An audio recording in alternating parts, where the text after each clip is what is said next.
Hey guys, welcome back to another video here on Toned In Entertainment, where we love pop culture. Today, it's time for another comic book review. Now, growing up, I was a huge fan of the Teenage Mutant Ninja Turtles cartoon. I couldn't wait to get home from school to catch a new episode, or heck, even a rerun. But as far as the comics go, I never really got too much into them. And I thought, you know what, it's time to give them a shot. And what better way to start than with the Teenage Mutant Ninja Turtles Annual 2020. Now, this is just a one-shot, so will this comic kick major shell, or should it just be tossed down to the sewers? Let's get on with the review. Now, there's a lot to get caught up on coming in as an outsider. Writer Tom Waltz does a good enough job sprinkling in enough info throughout this hefty issue to get newcomers up to speed, but keeps it limited to not bog down series regulars with an issue full of backstory.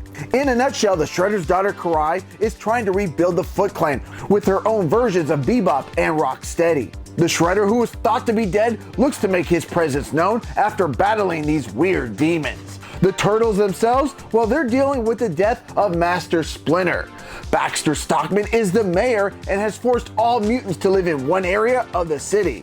And while there's a lot of subplots going on here, the Rat King, who looks much different than what I remember him looking as, he's here trying to play puppet master in the grand scheme of things. Now, while this issue does a fairly good job of trying to cram a lot of info into it, the story, I feel, falls a little flat. It's one of those stories where a lot goes on, but nothing really happens. Yes, there are quite a few interesting characters, but none of them really have that it factor that invokes any type of real excitement here in this issue. Well, I shouldn't say none, because I really do enjoy this Krang / Leatherhead mashup.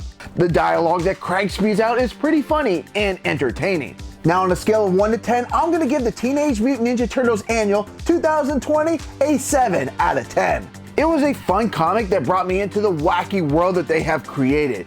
Did it blow my mind and get me excited for future issues? Well, not necessarily. But even though it didn't wow me, I think it did entertain me enough to see where the story goes in the future, because I do see lots of great story arc possibilities in the future.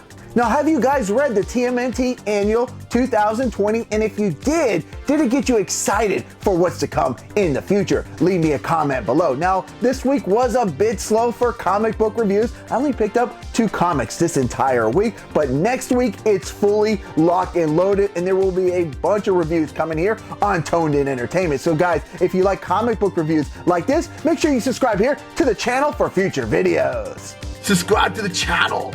Do it. Go now. Do it now.